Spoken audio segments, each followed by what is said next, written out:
La TV-CRA est au cœur des préoccupations des gens d'ici depuis plus de 45 ans. C'est donc un honneur pour moi de soutenir et de contribuer à l'essor de la télévision communautaire de la région des Appalaches. Bon visionnement.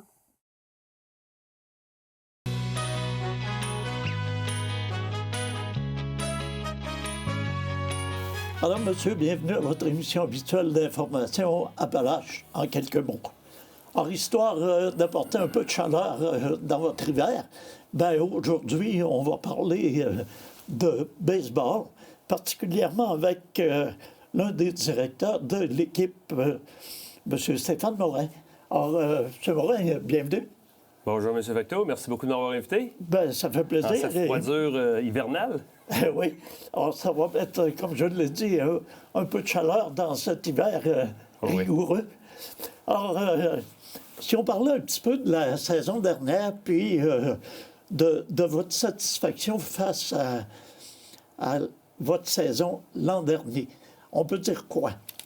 En fait, on peut dire que lorsqu'on a récupéré l'équipe, là, dans le fond, il y a 2 ans, le plan, bien entendu, c'était de rajeunir, autrement dit, l'alignement pour effectuer une transition parce qu'on savait que l'ancienne équipe était vieillissante, ce qui fait qu'on avait un super repêchage là, à l'époque, il y a 2 ans, dans le fond, avec Enrico, Louis, Olivier, tout ça.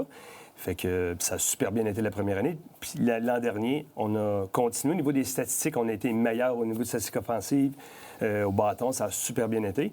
Puis on a été... cette année, on n'a pas nécessairement été chanceux. Il y a eu des mauvaises situations, mettons, avec des situations de match, tout ça. Mais overall, je vous dirais qu'on est extrêmement satisfait. Puis on est très, très content. Bien entendu, à chaque année, on veut gagner le dernier match. Là. C'est sûr qu'on veut gagner le championnat. Mais disons que l'an dernier, là, l'équipe a vraiment maturé. Les jeunes sont vraiment rendus le noyau central, dans le fond. Puis les vieux, on appelle ça les vieux, mais on va dire les plus vieux, ça va très bien avec les jeunes. Ce qui fait qu'on a un vestiaire très solide, là, puis c'est vraiment de bon augure là, pour cette saison. Donc, vous êtes satisfait des performances de l'équipe.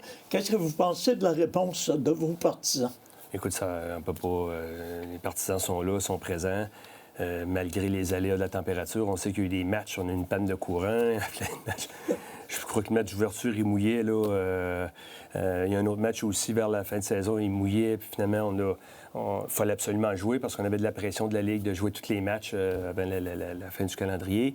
Ce qui fait qu'on l'avait retardé genre de 45 minutes. Puis là, on s'est retrouvé avec quelques poignées de spectateurs, ce qui était comprenable. Finalement, on avait joué, mais disons que la température n'a pas été, en début de saison, disons qu'elle n'a pas été très aidante et accommodante. Oui, parce que là, vous êtes toujours exposé aux caprices de Dame Nature. Ben oui, c'est ça. Puis on disait qu'on n'était pas chanceux. Le jour du match, ça s'annonçait bien. Puis tout d'un coup, juste une heure avant, on dirait que toutes les profils météo là, indiquaient que là, les gens sont à la maison, ouais, là, il va tomber. Fait que c'était jamais clair. On n'a pas été chanceux, on va dire, en mai-juin. Puis après ça s'est placé, puis on a eu des super soirées. Là. Mm-hmm. Même le 1er juillet, dans le fond, il a été affecté aussi. Là, oui. Avec, tu sais, on n'a pas été chanceux. Fait qu'on on espère que cette année, là, ça va être... On a fait notre part l'année passée de la température. Là. On n'a pas vraiment le contrôle là-dessus non plus. Ça répond à vos objectifs quand on parle de la dernière saison? Oh oui, honnêtement, ça a super bien été. L'assistance était présente. Les partenaires, on a continué d'en accumuler. Les partisans sont motivés, sont contents. Puis, autrement dit, ils s'identifient à l'équipe. Là, ils voient que c'est une équipe compétitive. Puis, on va dire, dans le jargon, c'est des fighters. Là, c'est comme ils détestent la défaite. Là, on a un noyau très, très solide. Mais on sent qu'eux autres, c'est important. Là, je voyais à la fin de saison, là, les joueurs, il y en a qui pleuraient. Il y en a qui... Puis, ils ont vraiment la passion de notre ville puis de notre foule parce qu'ils savent très bien, lorsqu'ils vont jouer ailleurs, autrement dit qu'on est très choyés d'avoir une foule aussi partisane, beau temps, mauvais temps, là, qui pousse derrière l'équipe. Fait que ça, c'est un des plus qui fait qu'on est capable d'avoir des joueurs, puis les joueurs sont motivés. Là. Ils ont hâte de venir jouer à Thetford. Là. Vous revenez de l'Assemblée générale qui s'est tenue samedi et dimanche. Alors, est-ce qu'il y a du nouveau à partir de l'Assemblée générale au niveau de la Ligue? Overall, je dirais que c'est statu quo, dans le fond, au niveau là, de la formule des séries, la présence de l'équipe d'une équipe étoile au championnat canadien. Le calendrier va être sensiblement le même. Je crois qu'à l'exception qu'on va avoir peut-être une semaine de plus. Là, en tout cas, on n'a pas les détails, ça va sortir dans les prochaines semaines. Mais la discussion, là, c'est peut-être qu'on aurait une semaine de plus pour jouer les saisons régulières, ce qui va venir nous donner un petit peu de latitude là, s'il y a des matchs à reprendre à cause de la température. Comme j'expliquais, le format des séries va être identique. Les règles principales, il n'y a rien qui a changé. Là, autrement dit, là, c'est un calendrier de 30 parties, puis on s'enligne un copier-coller là, pour cette année. Les championnats canadiens, cette année, sont à Miramichi, au Nouveau-Brunswick. Fait que ça va être plus facile pour le déplacement, là, parce que l'an dernier, ça a été compliqué avec la grève d'Air Canada, tout ça. Puis l'an prochain, là, dans le fond, là, on ne sait pas si la Ligue se rembarque, ça va être pour un bloc de, j'imagine, 2 ou 3 ans au championnat. Fait que dans le fond, ça va être discuté à l'automne. Là, mais là, comme c'est là... Est-ce qu'on peut s'attendre à ce que le Québec accueille le championnat canadien un de ces 4 matins? En fait, ça a été discuté. Il y a des gouverneurs à l'intérieur de la Ligue là, qui auraient de l'intérêt, qui ont soumis de l'intérêt. Puis justement, c'est ça. C'est pour ça que je vous disais, c'est qu'à l'automne, d'ici l'automne, il y a un sous-comité qui va se former, je crois, dans la Ligue. Puis il y aurait peut-être de l'intérêt, là, autrement dit, à les tenir, dans le fond. Mais sauf que je crois que c'est donné pour 2-3 ans. Donc, nous, on parlerait, ça serait plutôt peut-être 2020, 2030, peu importe. Là. Mais oui... dans le fond, je crois qu'ils ont demandé le cahier de charge de Baseball Canada, parce que ça prend 2 stades de temps de capacité qui respectent là, l'espace en arrière du marbre. Il y a beaucoup de choses techniques, dans le fond. Genre à 45 minutes de distance. C'est plus ça. Là. Peut-être que des fois, ça peut jouer contre nous. Un peu comme les Olympiques à l'époque, là, on n'avait pas le monde de ski. Ils voulaient aller... ils voulaient les grandir dans le fleuve, là, dans Charlevoix. C'est très technique, là. Fait qu'on va espérer qu'on puisse combler leurs demandes. Là. Mais oui, je sais qu'il y a des gouverneurs qui vont se pencher là-dessus. Dimanche, il y avait le repêchage. Oui. Alors, vous pourriez nous en parler de quelle façon ça s'est passé pour l'Unicana? Oui, bien, cette année, écoute, il y a eu beaucoup de négociations. J'ai eu la chance d'assister à ça, là, comme l'an dernier, puis voir parce que ça jase beaucoup le samedi à la GA dans les intermissions, tout ça. Puis il y a eu quelques transactions qui ont été ficelées là parce que toutes les équipes veulent se positionner plus haut. Cette année, on débutait en 8e position. Je sais que Dominique, notre directeur général, a tenté là, des fois de négocier, puis de négocier des choix pour d'autres années, tout ça, pour essayer de monter un petit peu plus haut. Les 3 premiers choix appartenaient à Granby cette année, qui ont fait un excellent repêchage. Dans notre cas, dans le fond, nous, on était bien contents. Là, on repêché en 8e, puis on a eu la chance de mettre la main sur Xavier Boutin, dans le fond. Fait que, dans le fond, qui est un avant-champ, qui joue avec les Diamants de Québec, qui a fait son parcours avec dans le junior élite, tout ça, qui a bien performé. C'est un solide cogneur. Puis il est en mesure aussi là, de lancer, de donner des bonnes manches de qualité. Ce qui fait que, comme vous le savez, c'est que the name of the game is pitching, d'autant plus dans notre ligue. Fait que c'est sûr que quand on a de la profondeur au monticule, là, c'est toujours un plus, là. Oui. Mm-hmm. Xavier Boutin, c'était un joueur qui était convoité par l'organisation Thetford. Oui, puis même qu'au départ, on pensait même peut-être qu'il allait sortir, même avant, là, on avait eu parce que des fois, il y a des discussions, mais tu sais, fait que on était agréablement surpris là, de savoir qu'il était disponible, fait que c'est sûr que ça a été un bon choix pour nous, là. Ouais, on était bien contents.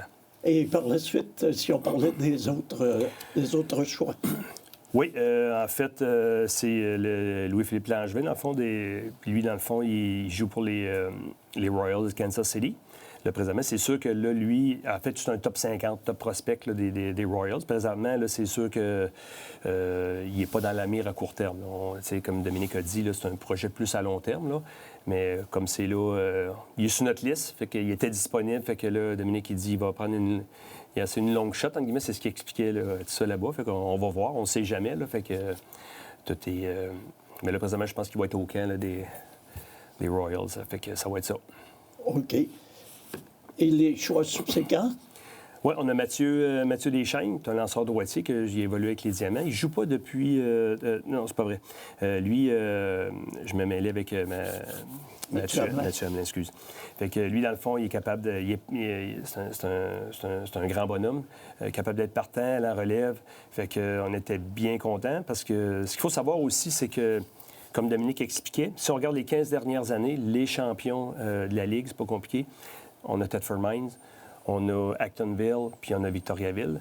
Puis si vous regardez, c'est les 3 équipes qui sont les plus stables, qui font au niveau là, des échanges. Là, ils restent avec un noyau toujours principal, puis c'est la constance, dans le fond, parce que c'est une ligue, là, on va dire, d'amis, là, dans le sens que ça prend un bon vestiaire, là, parce que c'est la passion qui les anime puis qui les amène à sortir tous les week-ends, puis jouer toutes les fins de semaine. Fait que c'est un peu ça, c'est une continuité. Puis le repêchage qu'on avait là, les jeunes qui ont ça là, c'est tout proche de notre noyau, là. Des Enrico, des Louis, tout ça. Fait que Joey, fait que c'est pour ça que ça a été un des facteurs. Ils sont à proximité aussi. Ils n'habitent pas...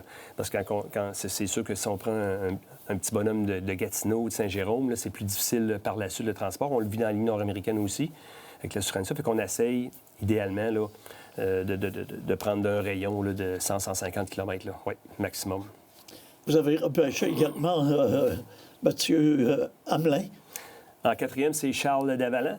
Ça, c'est un autre. Lui, c'est un top 10 des Dodgers. Lui, c'est sûr, il vient de signer, je pense qu'il a signé un pognon d'1 million. Lui, c'est sûr que lui, c'est vraiment un prospect à long terme, là. Fait que, dans le fond, lui, c'est un peu comme le petit Langevin. Fait que, dans le fond, on a comme placé l'argent là, à la banque là, d'un fonds, là, d'un bas de laine, là. Fait qu'on... Ça ne vous privait pas de joueurs que vous risquiez de perdre? Non, pas du tout, pas du tout. OK. Puis en 5e, dernier choix, dans le fond, on était content, c'était Mathieu Hamelin. Lui, c'est un voltigeur, 2e but, puis, tu sais, c'est un très... Ce que les gars me disent, c'est que c'est un très bon frappeur. Il est capable de dépanner sur la butte. Il ne joue pas depuis 2023. Mais à cause de c'est un contexte d'études, dans le fond, qui a fait qu'il est obligé d'arrêter de jouer. Là, il veut reprendre cette année. Fait que les gars étaient bien contents. C'est un chum à Joey, petit Joey Rousseau. Fait que c'est pour ça que là, c'est sûr que ces 3-là, ils vont être au camp d'entraînement, là, Xavier, puis Deschênes, puis Mathieu Hamelin. Ouais, c'est ça, ils vont être au camp d'entraînement, là, ouais. Quand vous repêchez ces joueurs-là, est-ce que vous avez eu des entretiens avant pour vous assurer qu'ils vont se présenter à Thetford? Oui, bien pas moi, mais c'est Dominique, en effet. Dominique, là, pas tous, mais il y en a plusieurs que oui, il avait contacté s'il y avait de l'intérêt. C'est sûr qu'un joueur qui n'a pas vraiment d'intérêt ou il y a un contexte qui dit, écoutez, oubliez ça, là, j'ai un travail à tel endroit, puis ça va être impossible pour moi, bien, c'est sûr que malheureusement, là, en fait, c'est un des paramètres numéro 1. On veut repêcher des gens qui vont être là au printemps, qui vont être là durant l'hiver au camp d'entraînement. Fait que c'est sûr que oui, c'est important qu'ils soient là. Oui. Des gens qui sont disponibles l'été. Oui, c'est ça. Ben oui. Ça, c'est bien sûr. Puis, idéalement, qu'ils connaissent un peu les gars de l'équipe et la dynamique. Fait que c'est sûr que Dominique a fait appel aussi, au-delà des statistiques, tout ça. Il parle aux coachs juniors avec qui on fait affaire. Il parle aux joueurs de notre équipe qui les ont affrontés ou qui ont joué avec. Ils connaissent bien. Puis c'est sûr que nous, c'est l'attitude, là, on a toujours dit que l'attitude l'emporte toujours ses aptitudes. Fait que c'est sûr que nous, on a une chambre qui est très, on va dire, on a tous des chambres gagnantes, mais on veut gagner. Dans le sens que les gars font tout, les gars sont toujours game on quand le match part, puis les jeunes, ils ont faim. Là. Fait que c'est sûr qu'ils veulent des kids qui leur ressemblent. Fait que c'est pour ça que là, Dominique, lui, dans le fond, il analyse tout ça. En parlant aux jeunes, bien, à ce moment-là, c'est ça qu'on en arrive à ça. Parce qu'il y a eu beaucoup de mouvements aussi, des échanges, là, ce qui fait qu'il y a peut-être des choix que Dominique avait qu'ils étaient plus présents lorsque c'était à notre tour. Puis on l'a vécu, on l'a vu de d'autres équipes. Nous, on en a eu moins. Nous autres, on était chanceux, on a eu pas mal ce qu'on visait. Mais il y a d'autres équipes là, qui travaillaient fort. On les a vus toute la fin de semaine parce qu'ils voulaient s'avancer. Il y avait un joueur précis là, dans leur ville. Puis ils l'ont... Fait qu'il y a eu de la déception pour certaines équipes. Là, mais il peut y avoir des échanges après. Là, mais bref, dans notre cas, on est vraiment, vraiment, vraiment contents. Si on parlait des retours de l'équipe de l'an passé, dans quelle mesure on reverra les mêmes joueurs? Un peu comme les règlements de la Ligue, ça va être sensiblement le même portrait. La seule chose... Là, présentement, Dominique a parlé avec pas mal tous les joueurs. Je crois que la plupart reviennent, l'exception de un, dans le fond, qui va être Olivier Bovet. Malheureusement, Olivier nous a annoncé dans les dernières semaines qu'il prenait sa retraite du baseball, tout simplement parce que lui, il avait comme 2 carrières en parallèle. Il a toujours adoré arbitrer. Puis, autrement dit, il a toujours continué à arbitrer, puis il est très, très bon, là, dans le sens au niveau de l'arbitrage. Fait qu'il a décidé là, il continue vers cette avenue. Ce qui fait qu'un jour, même, je pense qu'il arbitre déjà dans la Ligue junior élite, tout ça, puis dans différentes ligues. Puis possiblement qu'un jour, on va l'avoir avec nous, là, tout simplement, dans notre ligue. On va le voir, on va probablement l'affronter, puis crier après, là, éventuellement. Mais il faut se rappeler que c'est un bon petit bonhomme. Il était vraiment, il nous a donné de fiers services. On est vraiment contents de son stage avec nous, là. On était extrêmement déçus parce qu'il apportait une certaine profondeur. Même à la limite, il était capable d'aller sur la butte. Puis il était vraiment, mais malheureusement, là, ça a été un choix déchirant pour lui, mais il fallait qu'il prenne une décision. Puis ça a été, dans le temps des fêtes, là, après les fêtes, il a décidé qu'il nous annonçait ça. OK. Au niveau des vétérans, on va revoir qui? Bien, en principe, là, tous les boys vont être là. Fait que, dans le sens, les Pouliot, Girard, Renaud, bien entendu, l'instructeur. Après ça, on va avoir Benoît Aymon. Benoît Aymon, qui, à notre avis, a été une des belles surprises l'an dernier, suite à son arrivée.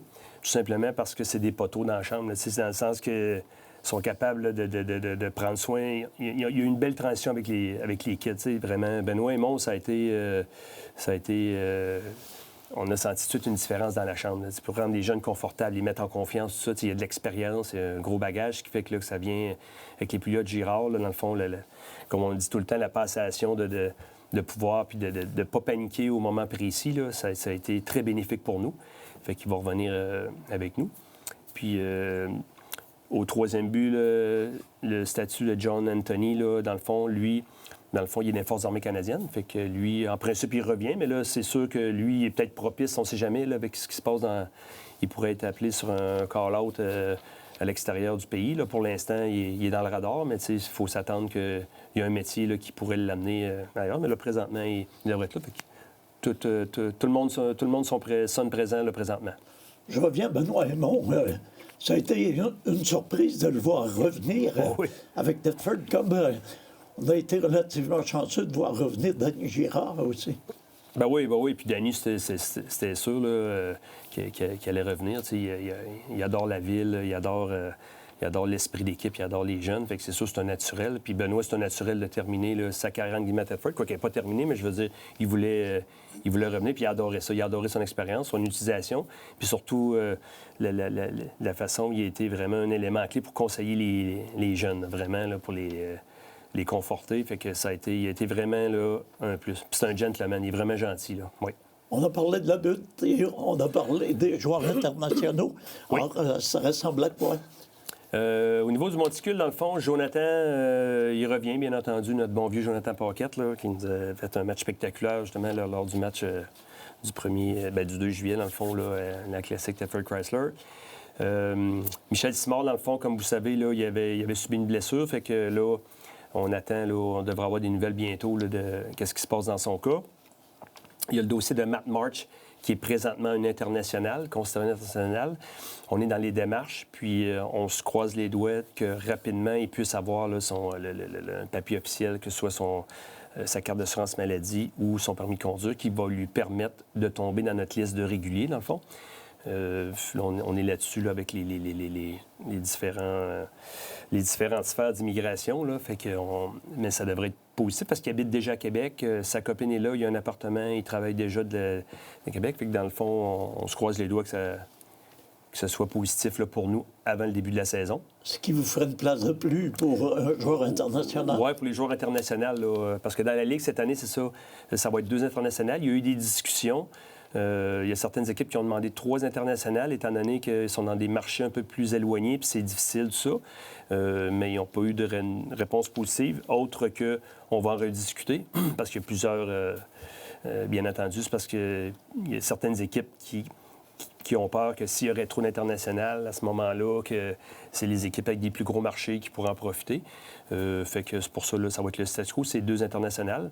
Nous, on a Josh, là, dans le fond. Présentement, on a Matt, puis on a Josh Vincent, le grand et flamboyant lanceur là, qu'on a vu en fin de saison, qu'on avait acquis par l'entremise de Drummondville, qui était un des meneurs dans la Ligue là, pour les rétro-bâtons. Là. Lui, dans son cas, il habite au Connecticut.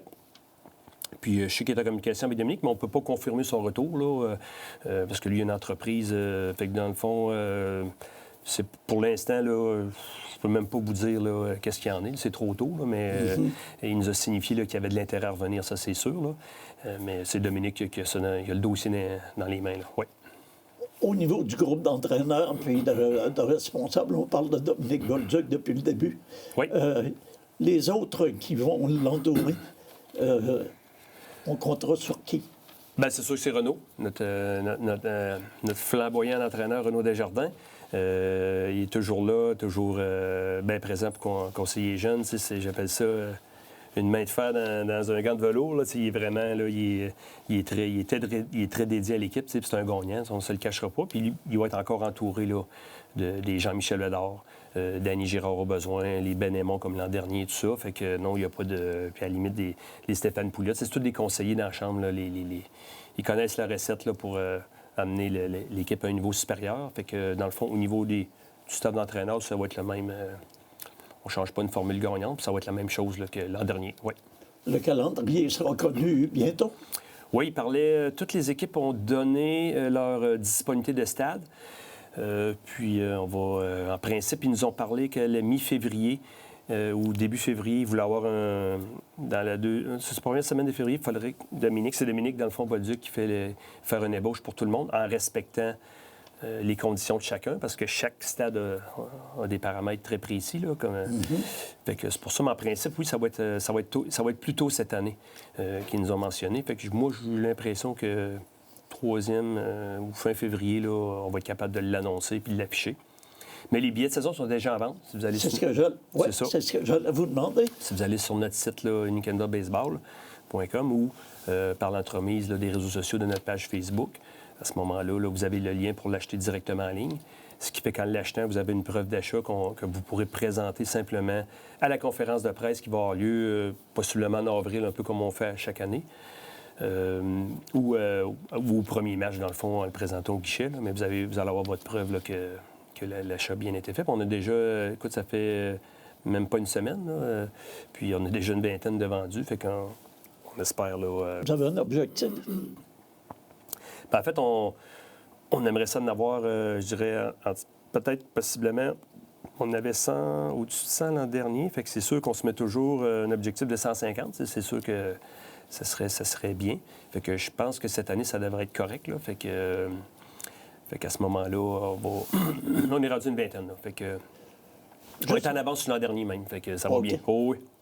Juste un petit mot rapide sur le programme de baseball du Cégep.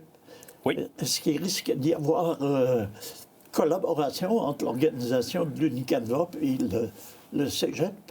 Bien, en fait, on avait rencontré M. Rousseau à l'époque de façon embryonnaire, mais quand c'était en discussion, on avait avec notre comité. Puis, dans le fond, oui, il est possible d'avoir des collaborations, ou peut-être, il pourrait y avoir des matchs, des matchs essais ou peu importe. Mais en principe, puis, en tout cas, à l'époque, là, ce qu'il nous disait, c'est qu'il n'y aura pas beaucoup de matchs à Thetford. C'est une équipe là, qui est volante, dans le fond, qui vont jouer là, soit dans des programmes étudiants. Fait que je crois que peut-être qu'il va en avoir. Mais oui, c'est sûr que nous, on a notre pleine collaboration. Puis d'ailleurs, les installations de cégep vont servir aussi aux boys de Unicandva qu'on va venir s'entraîner là, à Thetford. Fait que c'est vraiment plaisant d'avoir ce programme-là. Qui, sait-on jamais, ça l'amène un peu comme les filons, un peu comme les programmes de hockey, ça l'amène des joueurs de l'extérieur dans notre région qui, éventuellement, là, si on le calibre, puis le potentiel, puis le vouloir, bien, c'est peut-être probablement des futurs prospects pour notre équipe qui vont jouer qui jouent à proximité. Fait que c'est sûr que c'est vraiment positif d'avoir un programme de la sorte là, dans notre région. Et le match du 1er juillet va revenir comme par les années passées. Les mêmes paramètres que l'an dernier, en espérant que la température soit clémente. Mais oui, on revient là, le même match. L'équipe qui va être le visiteur n'est pas encore décidée. C'est Dominique là, qui est là-dessus présentement. Oui. OK. Alors, on espère qu'on a donné le goût aux amateurs de baseball du début de la saison. Ben oui. Et puis, on vous remercie de vous être prêtés à cette entrevue. Alors, on vous souhaite la meilleure des saisons. Ben, je vous remercie, M. Vecteau, puis j'espère que vous allez être présent. Vous allez être encore présent cette année? Ah, absolument. Hein? Oui. Absolument. Avec votre casquette, bon, ben, c'est parfait. Fait qu'on attend tout le monde, la population, puis on remercie tous les partenaires puis les partisans, bien entendu, de nous encourager là, année après année, parce que c'est très important, parce que c'est ce qui nous pousse, ce qui nous motive à toujours être meilleur, puis s'investir, là, autrement dit, au meilleur de l'équipe, dans le fond. Alors, merci beaucoup. Et quant à vous, on vous remercie d'avoir été des nôtres. On vous invite à être là la semaine prochaine pour une émission semblable. Alors, à tous, une excellente semaine. Prenez soin de vous et prenez soin des vôtres.